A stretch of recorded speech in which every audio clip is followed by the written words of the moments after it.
Assalamualaikum warahmatullahi wabarakatuh guys. Kembali lagi di channel Ngulik Ngobrol Santai bareng Pak Le.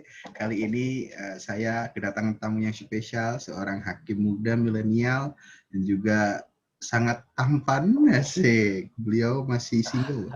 Bisa nih teman-teman sobat Lekwan yang ternyata tertarik sama beliau ngikutin dan follow Instagram yang nanti saya cantumkan. Beliau ini dari suku Melayu, tapi orangnya baik, dia bisa berbahasa Jawa juga karena ya dia orangnya humble gitu. Langsung kita kenalkan, beliau adalah Kanda Indratua Hasangapon Harahap, betul ya namanya? Benar. Takutnya nanti saya salah gitu loh, aku takut salah nyebutin. Enggak, benar. Oke, kali ini kita pasti seru banget. Kita akan kulik dan kita obrolkan trik dan tips menjadi hakim dan apa sih tugas hakim pengadilan negeri dan apa sih bedanya hakim negeri sama hakim pengadilan agama sih. Nanti kita akan tanya-tanya sama beliau, sharing-sharing dan tips untuk masuk ke sana itu bagaimana. Itu yang paling penting itu. Oke, langsung saja. Mas Indra, gimana kabarnya? Alhamdulillah baik. Alhamdulillah, Mas Indra. Mas Indra ini mantap, orangnya baik. Mas Indra ini saya akan bacakan beberapa CV beliau. Beliau kelahiran dari, maaf nih ada sponsor lewat nggak apa-apa. Yang penting nggak bunyi suara. Beliau ini asli dari kelahiran Melayu, dari SD sampai SMA-nya beliau di sana, tepatnya di Riau. Terus kemudian beliau melanjutkan S1-nya di Riau juga, Universitas Riau, Mas ya? Iya, benar. Mengambil jurusan hukum. Jadi sesuai dengan yang beliau sekarang sedang jalankan tugas negara, yaitu menjadi seorang hakim ya, lulusan hukum terus menjadi hakim, kemudian beliau pernah melanjutkan S2 di Semarang. Nah, kemudian setelah dia melanjutkan S2, beliau daftar ikut Cakim, dan alhamdulillah keterima dan beliau sampai sekarang sudah ditugaskan atau sedang ditugaskan di Toli-Toli di Palu ya, Sulawesi ya Mas ya. Oke, Pak Indra, gimana nih Pak Indra kabarnya Pak? Siap, alhamdulillah sehat. Alhamdulillah sehat. Kabar untuk di pengadilan Toli-Toli apakah masih normal apa new normal sekarang untuk tiap harinya Pak? Ya, sekarang tetap dengan new normal ya, karena sudah ada surat edaran dari Mahkamah Agung, dari Ketua Mahkamah Agung, tetap patuhi protokol kesehatan, tetap harus dibatasi pengunjung, dan ya tetap menyediakan tempat cuci tangan, harus menggunakan masker, dan tetap menjaga jarak. Masih mengikuti protokol kesehatan Pak ya? Iya, Siap. Oke, sebelumnya saya terima kasih banget untuk Mas Indra atau Bang Indra, Kanda Indra ini sudah menyempatkan hadir dalam ngolek ya, ngobrol santai bareng Pak Le ini. Semoga tidak mengganggu jadwalnya yang padat sebagai hakim muda milenial. Tidak begitu padat. Bisa aja nih Pak. Bapak merendah terus pokoknya. Oke Pak, ini kan Bapak sebagai sekarang kan ditugaskan di Toli-Toli nih, untuk tugas awal seorang hakim itu apa sih? Maksudnya hakim muda baru nih. Hakim pengadilan negeri ya tetap ya, sama negeri yang Bapak ketika negeri. Sudah dilantik. Ya tetap setelah dilantik itu tetap sama saja dengan hakim senior. Tetap menerima, memeriksa dan mengadili perkara, khususnya kalau peradilan negeri itu pidana dan perdata. Berarti tugasnya untuk menangani perkara pidana dan perdata. Untuk perbedaan pidana sama perdata itu bagaimana sih nih? Yang nonton nih kan bukan orang hukum nih Pak. Maksudnya bisa dipetakan nih, pidana itu yang seperti apa nih? Bapak nanganin yang pidana, yang perdata itu seperti apa kasusnya? Contohnya mungkin, monggo. Nah, kalau pidana itu ya kasus yang berhubungan dengan, ya kalau hukum pidana itu sendiri kan kita tahu hukum yang mengatur tentang orang perseorangan juga yang melibatkan negara atau hukum publik, ya bisa dikatakan hukum Ah, publik. Karena negara itu ikut serta di dalamnya, yang memiliki ancaman, memiliki hukuman, dan memiliki sanksi kalau orang melanggar perbuatan tersebut. Misalnya kalau pidana itu kita ketahui pencurian, hmm. gitu, pembunuhan. Nah, kan perbuatan tersebut dilarang, serta ada sanksinya. Kalau perdata itu hukum yang mengatur antara orang perseorangan. Misalnya perjanjian begitu. Adanya namanya kasusnya itu perkara wan prestasi. Nah, wan prestasi ini sendiri ya kita ketahui biasanya itu ada perjanjian antara orang perseorangan. Nah, yang salah satu pihaknya tidak melakukan hak dan ataupun kewajibannya. Dia tidak melakukan kewajibannya dan si penggugat itu biasanya tidak menerima haknya gitu. Misalnya perjanjian jual beli motor atau jual beli Hmm. tanah gitu. Jadi perbedaannya adalah di penanganan kasusnya antara pidana sama perdata itu, karena kalau yang ini kan mungkin karena urusan perjanjian saat pribadi antara A sama si B. Kalau yang satunya kan Iya, karena kita membunuh atau mencuri gitu, ngambil lah bahasanya gitu ya. iya, perbuatannya dilarang Perbuatan yang sehingga nanti dilarang. melibatkan negara. Iya, melibatkan negara dalam hal ini jaksa untuk melakukan penuntutan. Oke, siap, siap. Jadi tadi Sobat Lewan, perbedaannya nih Sobat-Sobat Lewan yang masih belum tahu apa sih perbedaan hukum pidana sama perdata, tadi udah dijelasin sama langsung sama hakimnya loh. Saya ini langsung hakim loh yang jelasin loh. Kan 100% kevalitannya kan bisa dipertanggungjawabkan gitu ya. Jadi ini Bapak Indra Iya, Tuah iya. Asangapoh Rahab SHMH, asik. Bentar lagi beliau insya Allah mungkin setelah menikah nanti akan melanjutkan doktor. Saya doakan semoga Iya, cepat amin ya Allah. dokter biar Amin. lebih mantap. Oke Pak, itu tadi kan tentang perbedaannya antara pidana perdata, kan nanganin pasti itu ya. Terus Iya, Bapak, apa sih perbedaannya pengadilan negeri, Bapak kan di negeri kan, sama pengadilan iya, agama? Ini sobat-sobat sama eh, apa namanya penonton ini pasti kan banyak yang nganggap sama nih, pengadilan itu hakim pengadilan agama sama hakim pengadilan negeri itu sama gitu aja. Biasanya orang-orang yang nggak ngerti atau nggak pernah terjun ke hukum kan pasti berpikirnya seperti itu gitu Pak. Mau nggak dijelasin apa perbedaannya sih hakim PA sama PN? iya. Kalau zaman dulu itu kan masih ada departemen. Ya, Jadi kalau dulu pengadilan negeri itu masuk di dalam departemen kehakiman. Nah, sedangkan hakim pengadilan agama itu masuk di departemen agama. Sekarang itu setelah satu atap di bawah Mahkamah Agung. Nah, itu sudah menyatu menjadi satu kesatuan di bawah Mahkamah Agung, baik itu urusan eh, administrasi maupun teknisnya. Nah, kalau bisa kita lihat di dalam Undang-Undang Peradilan Umum, Undang-Undang Nomor 49 Tahun 2009, itu di pasal 2-nya dijelaskan. Nah, kalau yang hakim pengadilan negeri itu tadi tupoksinya itu tadi menangani perkara perdata ataupun pidana.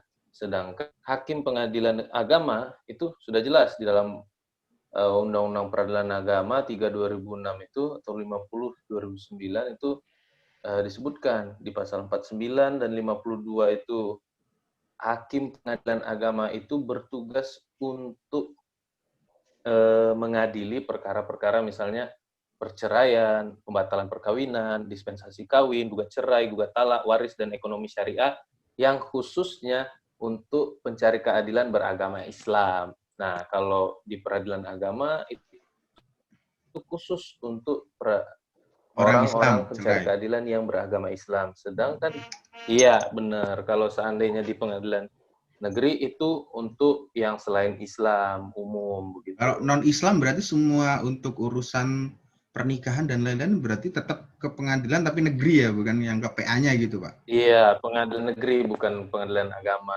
gitu. Kalau yang Islam itu dia masuk ke Khusus peradilan ke PA-nya agama gitu. begitu. Oh, iya, iya. Iya, benar.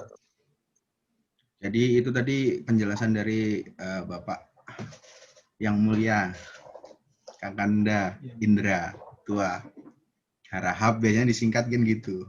Asal ngapunya nggak di iniin kayaknya. Karena kepanjangan ini kalau zaman dulu ujian nasional itu pasti harus gimana ini ujian nasional Iya, zaman dulu, Pak? bener. Kan zaman dulu Harus kita pakai disingkat. 2B kan? Iya, Yang gimana itu dulu? tulis jadi Indra TH Harahap. Oh, jadi yang disingkat di tengahnya. Iya, disingkat di tengah. Saya kirain ditulis semua kan, panjang banget itu nulis nama Enggak, aja udah berapa menit. udah kehabisan waktu. Oke Pak, siap. Untuk selanjutnya Pak, ini yang banyak orang request nih dari beberapa mahasiswa di Fakultas Syariah UIN, di Fakultas Hukum. Gimana sih trik supaya kita menjadi trik dan trik kita untuk menjadi seorang atau keterima gitu, menjadi seorang hakim di pengadilan negeri ini ya. Banyak-banyak anak hukum sih, anak-anak hukum nanya gitu, Bang tolong dong ada ini dong ada apa interaksi atau sharing-sharing sama hakim gitu. Kalau bisa yang muda yang paham tentang penjelasan ini maksudnya banyak orang yang nggak tahu, maksudnya banyak hakim cuma jarang yang menjelasin gimana sih langkah-langkah kita menjadi maksudnya terterima atau stepnya kita apa harus belajar dulu atau gimana atau ngikutin bagaimana monggo Pak? Iya, kalau sekarang itu sistemnya kan ada seleksi, itu kan juga hakim itu kan punya syarat-syaratnya, ketentuannya di dalam ya banyak undang-undang peradilan umum itu kan jelas untuk hakim pengadilan negeri itu ada syarat-syaratnya di pasal 14. Nah, kalau sekarang itu kan sistem seleksi. Seleksi ini dilakukan oleh Mahkamah Agung melalui Kementerian Pan-RB, Menpan-RB. Nah, Menpan-RB dan BKN itu membuka seleksi lowongan khusus untuk calon hakim. Nah, ini tahap-tahap seleksinya itu ada 2 tahap sebenarnya. Ada yang disebut TKD, tes kemampuan dasar, dengan SKB-nya, kemampuan bidangnya. Nah, SKD. jadi iya TKD dan SKB itu dibagi. Nah, TKD ini itu sistemnya langsung gugur. Nah, jadi TKD ini sama seperti tes kemampuan akademik, TPA gitu, potensi akademik gitu kan. Jadi di situ secara pengetahuan umum ada TWK, tes wawasan kebangsaan tentang Pancasila, pengamalan Pancasila, Undang-Undang Dasar 1945, ada juga tentang sejarah-sejarah ASEAN dan sebagainya. Nah, setelah itu intelijensia umum. Intelijensia umum ini ya soal-soal matematika, bahasa Indonesia yang ada premis-premis begitu kan. Nah, itu yang selanjutnya itu TKP, kemampuan pribadi. Nah, itu semua memiliki passing grade masing-masing. Kalau dulu saya itu passing grade-nya untuk TWK sendiri itu kalau tidak salah 90 apa 90 apa 90 95 itu gitu. minimal gitu. Iya, minimal yang harus dicapai passing grade-nya. Terus kalau TIU itu 80 apa 85, saya lupa itu. Sekitar 80 apa segituan. 85. Iya, karena kan sekarang kalau nggak salah turun, jadi turun. Diturunin sekarang ya. Aku kemarin Iya, lihat passing anak grade-nya. ada yang ikut si Erwin itu kan. Diturunin Nah, katanya.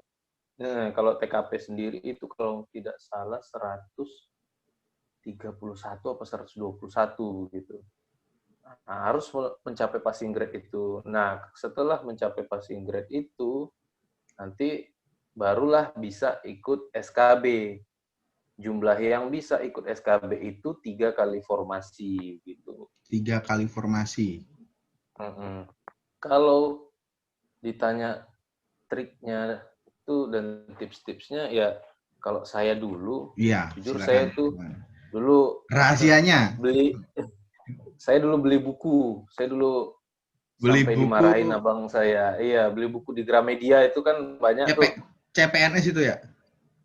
Iya, beli buku di Gramedia itu sependek ingatan saya itu 2 minggu sebelum tes apa? 2 minggu apa 3 minggu sebelum tes. Saya dimarahin tuh sama abang saya. Serius nggak mau ikut? Kalau mau serius mau ikut harus beli itu, pelajarin. Nah, setelah saya beli, saya hampir tiap waktu kosong hanya untuk baca dan ngerjain soal itu. Karena kan dia sekarang kan udah lumayan canggih tuh bukunya, udah dilengkapi dengan CD apa aplikasi CAT-nya itu. Nah, jadi kita bisa coba itu tiap hari.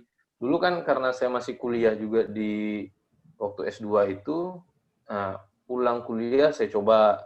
Nanti sebelum tidur juga coba. Nanti kalau udah bangun, habis subuh, habis ini kalau daripada tidur kan, Ya, coba lagi. Pokoknya siang coba. Nah, ya biasa diulang, ya kalau namanya di aplikasi itu ya, saya sering gagal juga gitu kan, makanya agak deg-degan gitu kan waktu tes langsung, ternyata alhamdulillah lulus. Tapi ya benar kalau di sana itu, karena kan kita sudah lama nih tidak belajar matematika dasar, bahasa Indonesia dasar, nah itu kan kita lupa, nggak bisa spontan kita harus di tempat tes itu baru kita ini kan nggak bisa. Jadi kita memang benar-benar harus persiapkan diri, butuh belajar, persiapan. ya kalau bisa diulangi terus, apalagi dengan pengamalan Pancasila ini kan kadang kita salah-salah menempatkan. Nah Ya, itu betul, kita harus betul, betul. tepat.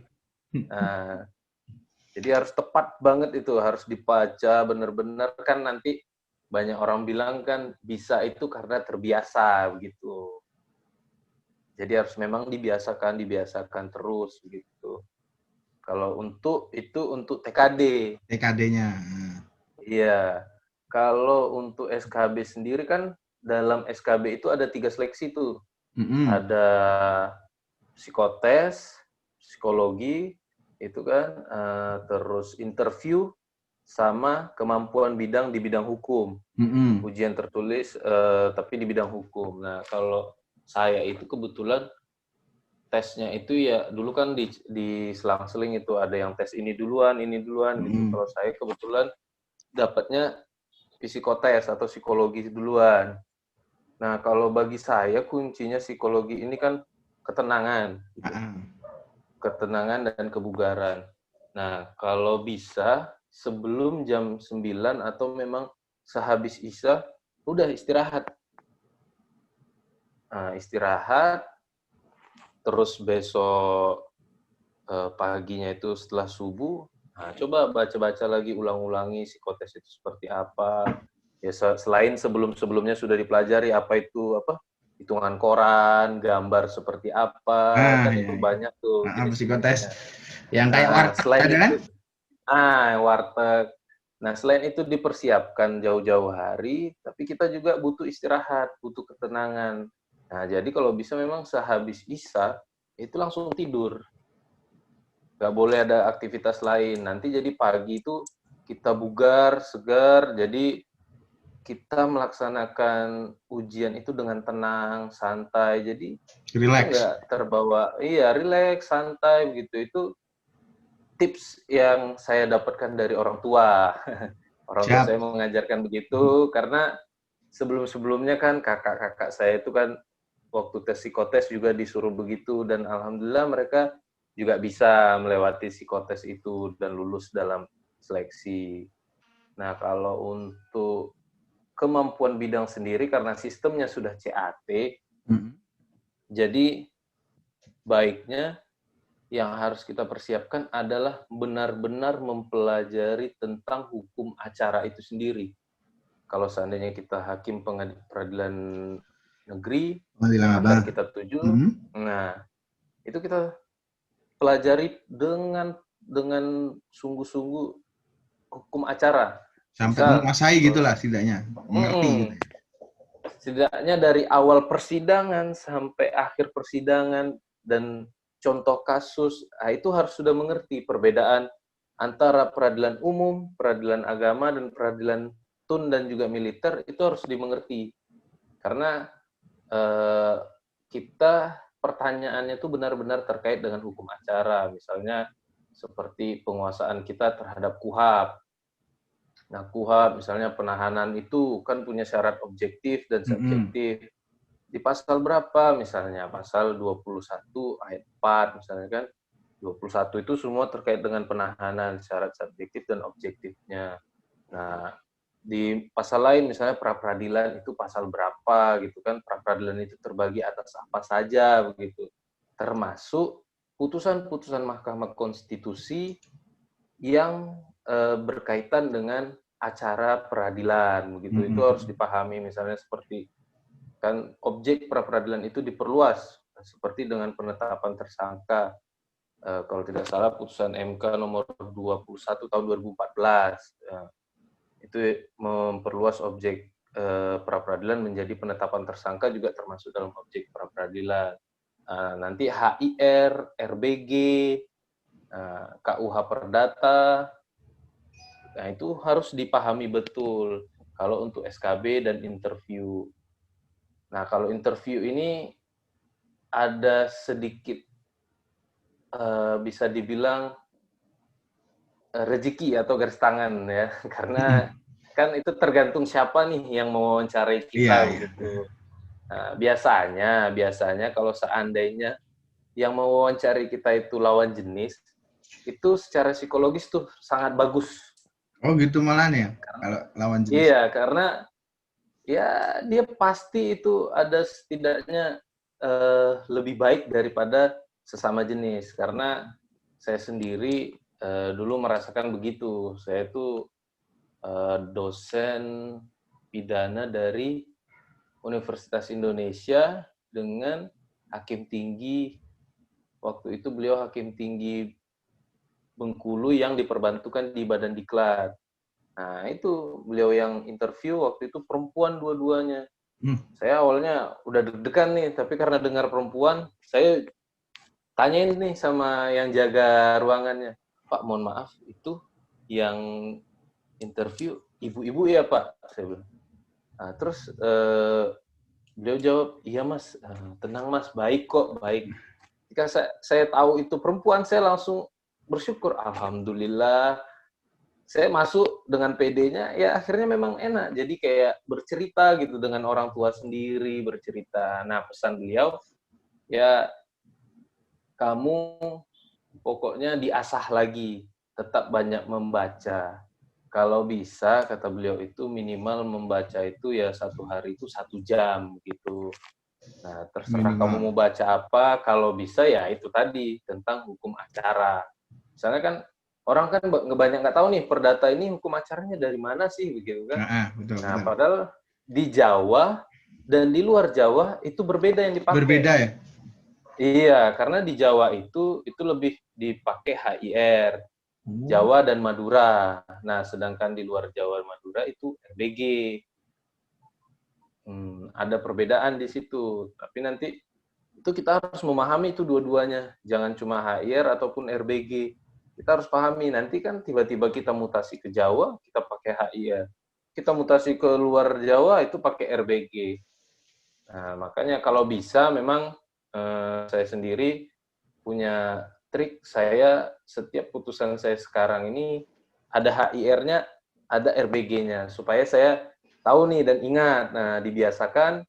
Nah, di sini HIR, di sini RBG. Oh, nanti kan lama-lama saya ingat juga jadinya, oh pakai ini nih pasal segini begitu. Berarti harus bisa menyesuaikan gitu. Tadi kan banyak orang kadang kan nggak tahu gitu kan. Apa kalau sekarang kan ini Kanda Indra ini kan sudah terjun, apalagi kan sudah pernah kemarin di sebelumnya pas ini kan sebelum di Toli kan sudah pernah di Jawa juga kan Mas ya. Jadi kan di Depok. Di Depok kan, oh ya di Depok itu saya masih pernah ketemu beliau nih, pas di Depok sering ketemu nih. Terus kemudian beliau dapat tugas ke Toli di Sulawesi. Nah ini sudah jarang ketemu. Saya udah setahun ya kita masih nggak ketemu ya, setahun lebih kayaknya. Iya, sudah setahun lebih kayaknya. Iya, saya makin gemuk, Pak Indra makin kurus saja. Olahraga terus. Juga nih pulang kan. Oke, itu tadi Sobat Lekwan, bagi teman-teman yang pengen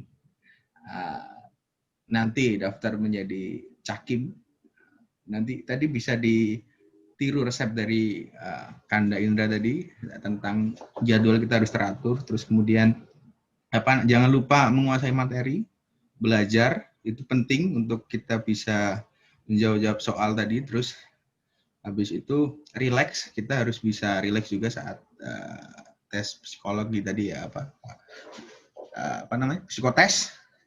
Terus kemudian kita harus menguasai lah bidang yang mau kita ambil. Kalau kita ngambil di PN ya kita harus menguasai bidana perdata dan teman-temannya lah. Kalau kita mau masuk di PA ya kita harus menguasai tentang pengadilan agamanya ya, tentang nanti kamu mengurus menangani seorang cerai talak dan lain-lain lah, itu kan banyak gitu juga. Ya pokoknya harus sesuai dengan apa yang kamu tuju ya kamu kuasai lah gitu, bukan begitu Pak ya, minimal harus inti dan teori dasarnya dan penjelasan dari awal persidangan sampai akhir itu paham dan bisa menjelaskan secara baik dan benar buat para penguji-pengujinya, dan juga harus menguasai materi tadi. Mungkin ada pesan untuk sobat-sobat Lewan, Bang Indra, maksudnya apa sih yang bisa memotivasi sampai titik saat ini gitu lah? Apa sih motivasi sampean gitu? Apa ada sebuah pegangan apa sih? Motivasi apa sih? Iya. Kalau sebenarnya jujur dulu itu saya itu sebenarnya tetap saya pengen itu jadi penegak hukum memang. Dari dulu saya memang pengen jadi penegak hukum. Dulu itu saya sempet pengen itu jadi polisi, Lo lulus pengen jadi polisi? Akpol gitu kan. Iya. Tapi ya nggak kesampaian karena mata kita ini kan. Mata sudah minus, jadi ya Oh iya, nggak nggak bisa ya kalau gitu. minus ya? Iya, Apa? nggak bisa. Jadi ya waktu itu saya ketemu abang saya, seorang dosen. Jadi beliau itu bilang, di dunia ini, kalau beliau bilang, hanya ada 3 kuliah yang bisa punya prospek untuk kedepannya sampai kiamat. Wah, saya dengerin dong. Ya. Dengerin. Beliau bilang yang pertama itu kedokteran. Kenapa? Karena tidak ada satu orang pun yang sehat selama 1 jam saja. Seluruh dunia itu sehat, itu nggak ada. Pasti ada aja yang sakit. Bisa buka praktek sendiri, rumah sakit negeri, rumah sakit swasta, itu bisa kalau benar-benar kita ahli dalam bidangnya. Yang kedua itu teknik.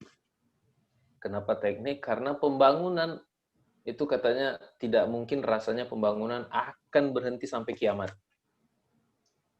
Nah, dan ketiga itu hukum. Kenapa hukum? Karena hukum ini dibutuhkan di mana-mana, baik perusahaan, rumah sakit, dan kita juga beliau bilang bisa nih buka lapangan pekerjaan sendiri. Misalnya mau buka lawyer, jadi lawyer atau jadi advokat atau lawyer, advokat atau notaris gitu kan. Jadi kita buka ini sendiri kantor konsultan hukum. Tapi ketika saya sudah terjun di Fakultas Hukum, saya melihat sepertinya tugas dan beban tanggung jawab terbesar dari profesi hukum itu menurut saya itu adalah menjadi seorang hakim. Ya. Nah, karena ya kita bagaimana mengadili seseorang itu harus benar-benar objektif dan tidak tebang pilih gitu. Jadi kita benar-benar harus sangat-sangat teliti dan selektif. Nah, pada saat saya kuliah itu salah seorang dosen saya, yaitu Bapak Dr. Erdianto, beliau pengajar hukum pidana.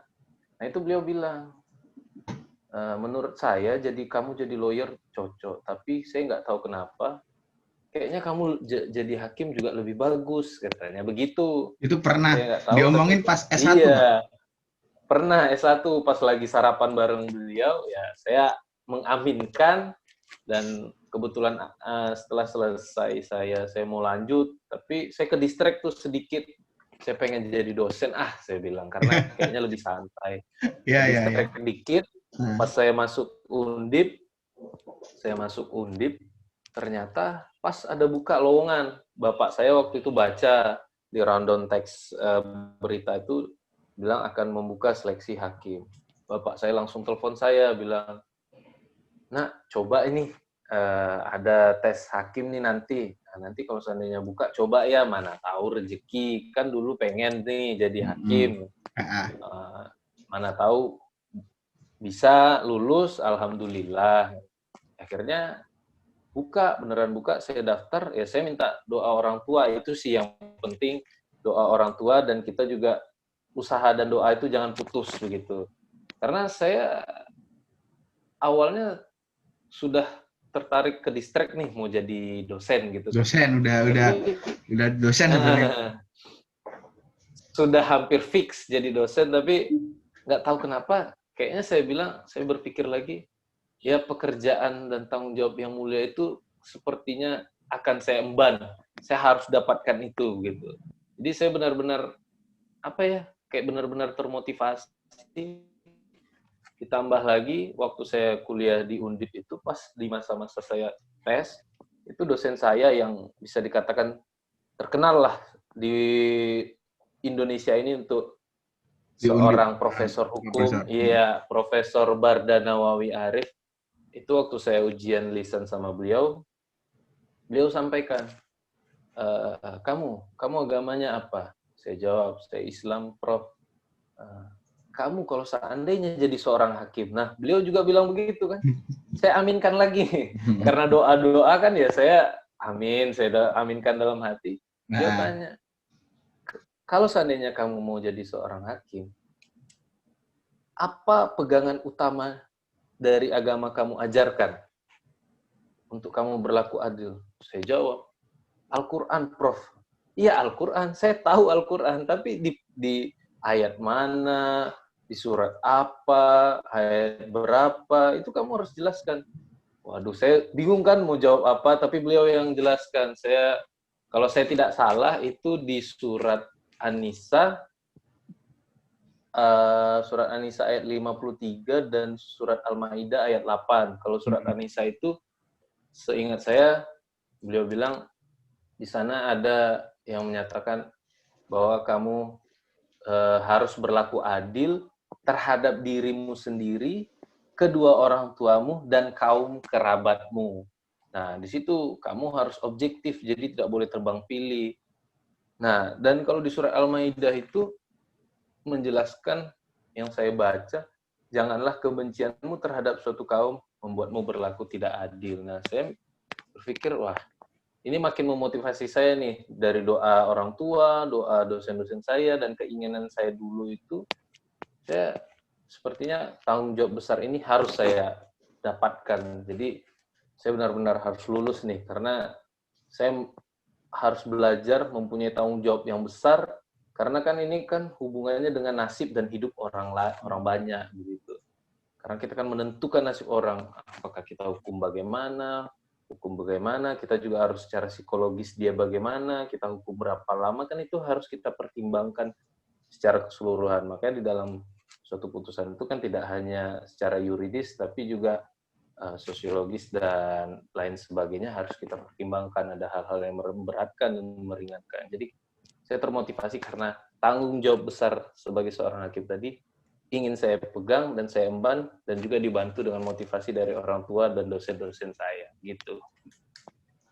Oke, mantap sekali. Tadi begitu history atau storytelling dari ceritanya awal mula Mas Indra Pekanda Indra ini bisa menjadi hakim itu tadi. Awalnya dia berarti cita-cita awal jadi seorang dosen pengajar gitu, karena dia termotivasi, dosen kok kayaknya menarik karena kita bisa memberikan sebuah ilmu gini. Tapi seiring dengan berjalannya waktu, beliau mendapat banyak doa kan, dengan celutukan atau omongan, wah kamu cocoknya jadi hakim nih. Dosen pertama ngomong gitu, orang tua doain.